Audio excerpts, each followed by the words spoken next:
Bismillahirrahmanirrahim. Assalamu alaikum dear students. Welcome to lecture number 18 on Mechanics 2. The course code is MTH404.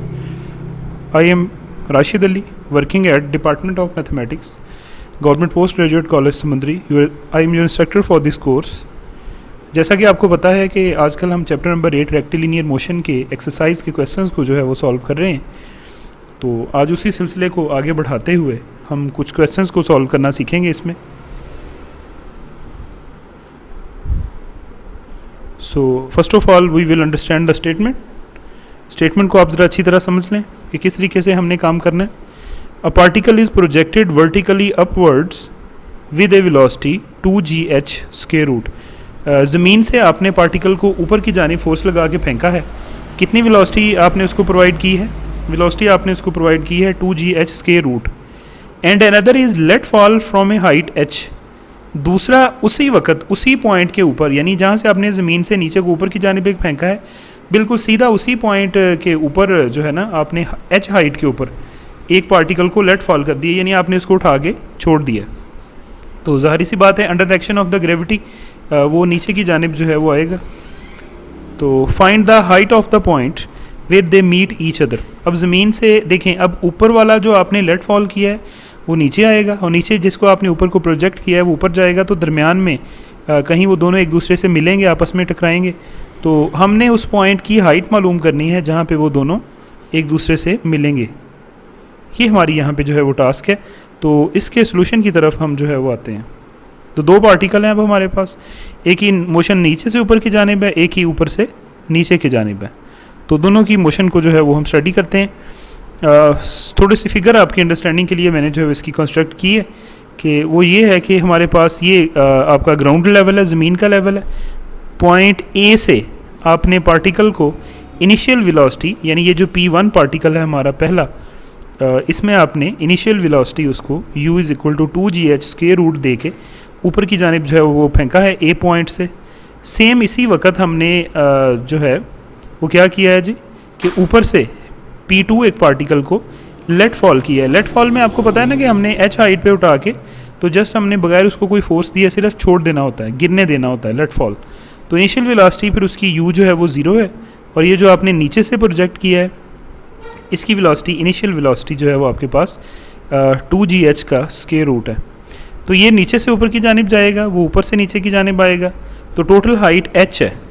Initially position में a और b points के दरमियान में a और c points के दरमियान में हाइट h है। हम ये फ़र्ज़ कर लेते हैं कि ज़मीन से टोटल x हाइट के ऊपर, यानी पॉइंट b के ऊपर, जब ये निचला पॉइंट आपका b पर पहुंचता है, ऊपर वाला भी b पे आता है, तो यहाँ पे ये दोनों आपस में जो है वो आके मिलते हैं। तो x हम इसकी हाइट ज़मीन से जो है वो लेते हैं। तो यही हमने एक्चुअली मालूम करनी है। जब वो टकराते हैं तो टोटल हाइट यहाँ से लेकर यहाँ तक h है ना, यहाँ से लेकर यहाँ तक x है। तो फिर b और c के दरमियान हाइट जो है वो h माइनस x होगी। ये बात जो है वो आपने जहन में रखनी है। ये हमारी फिगर है इस दिए गए क्वेश्चन के लिए। Let the particle P1 is projected from the point A with the velocity u is equal to 2gh square root. तो इस पॉइंट से आपका u is equal to 2gh square root initial velocity के साथ particle ऊपर P1 जो है वो प्रोजेक्ट हुआ है। A particle P2 is let fall from the point C at a height h from the ground। ये भी चीज़ आप क्लियरली फिगर के अंदर जो है वो देख सकते हैं कि C पॉइंट से हमने एक पार्टिकल P2 को लेट फॉल किया है और h उसकी जो है वो हाइट है ज़मीन से। Let both the particles meet at point B। वो जब नीचे आता है, नीचे वाला ऊपर जाता है, तो B पॉइंट के ऊपर आके दोनों जो है वो एक दूसरे से मिलते हैं। और x be the height of the point B where the two particle meet, और x उसकी जो है वो ज़मीन से हाइट है जो हमने वहाँ पे बात की है। अब यहाँ पे क्या है जी कि let t be the time taken by first particle from A to B, the same time is taken by the particle P2 from C to B। यहाँ पे एक चीज़ आप जो है वो जहन में रखें कि देखें, इकट्ठा ही हमने एक ही टाइम में हमने इसको नीचे यहाँ से छोड़ा, एक को ऊपर से नीचे से छोड़ा। तो देखें यहाँ से लेकर यहाँ तक जाने में जितना ये P1 टाइम लेगा उतना ही ये P2 पार्टिकल यहाँ से लेकर यहाँ तक लेगा। तो उसको हम सेम टाइम को स्मॉल t से अगर जो है वो डिनोट करें तो फिर हम कैलकुलेशंस को किस तरीके से परफॉर्म करेंगे ये ज़रा आप यहाँ पे देखिएगा। अब फॉर द पार्टिकल P1 अगर आप देखें तो पार्टिकल P1 के लिए हमारी मोशन जो है वो कौन सी है, अपवर्ड मोशन है। तो using the second equation of motion x is equal to u t minus 1/2 GT square आएगा। जैसा कि आप जानते हैं कि अपवर्ड मोशन के लिए ग्रेविटेशनल एक्सेलरेशन जो होता है वो नेगेटिव होता है। तो अब इनिशियल वेलोसिटी, ये पहले पार्टिकल की बात हो रही है ना, तो इसको इनिशियल वेलोसिटी जो हमने दी है वो 2gh स्केयर रूट हमने दी है। तो टाइम तो t है ना दोनों के लिए ही। P1 पार्टिकल जब ऊपर जाएगा B तक तो उसके लिए भी टाइम t है, और जब दूसरा पार्टिकल C से उस तक आएगा तो फिर भी उसके लिए भी टाइम t है। तो u की जगह पे 2gh स्केयर रूट आ गया into time t minus 1/2 GT square. आप इसको इक्वेशन नंबर 1 जो है वो यहाँ पे कह देंगे। अब आप बात करते हैं जी फॉर द पार्टिकल P2 यानी कि फॉर द डाउनवर्ड मोशन, जब वो ऊपर से नीचे की जानिब जो है वो आता है डाउनवर्ड मोशन में क्या चीज़ जो है वो आपके पास बनती है, उसको यहाँ पे आप जो है वो देखते हैं। By using the formula x is equal to u t plus 1/2 GT square, तो इसको अगर आप इस्तेमाल करें x is equal to t plus 1/2 GT square को, डाउनवर्ड मोशन है ना तो g की वैल्यू पॉजिटिव ही होगी। तो अब x बेसिकली x किसको डिनोट करता है, ये डिस्टेंस कवर्ड को डिनोट करता है, ये जनरल फॉर्म है। अब इसके लिए डिस्टेंस कवर्ड कितना है, ये ऊपर से जब नीचे आता है C पॉइंट से B तक तो उसने कितना फासला तय किया, आप आसानी फिगर में से भी ये देख सकते हैं कि इसने h माइनस एक्स डिस्टेंस जो है वो तय किया। इनिशियल वेलोसिटी उसकी 0 थी पार्टिकल P2 की, टाइम तो t ही था, दोनों का सेम था, प्लस 1/2 GT स्केयर। तो h माइनस एक्स की वैल्यू 1/2 GT स्केयर हो गई, आप इसको इक्वेशन नंबर 2 कह दें। अब ये जो हमारे पास 1 और 2 आई है ना, इनको आपस में हम मिला के सॉल्व करके अपने रिक्वायर्ड रिजल्ट्स तक जो है वो पहुंच सकते हैं।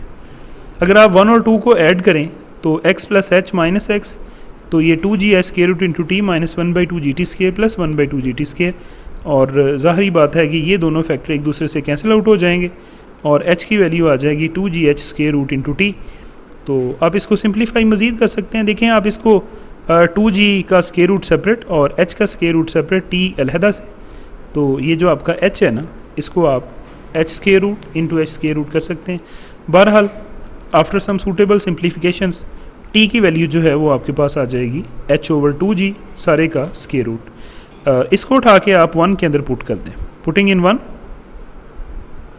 सो 1 में जब आप इसको पुट करेंगे तो x की वैल्यू बन जाएगी h माइनस 1/4h, तो वो क्या बनती है आफ्टर द LCM, x की वैल्यू बनती है 3h/4। तो जनाब ये वो ज़मीन से उस पॉइंट की हाइट है, यानी ये B पॉइंट की हाइट है जहाँ पे दोनों पार्टिकल जो हैं वो एक दूसरे के साथ टकराते हैं। Hence height of the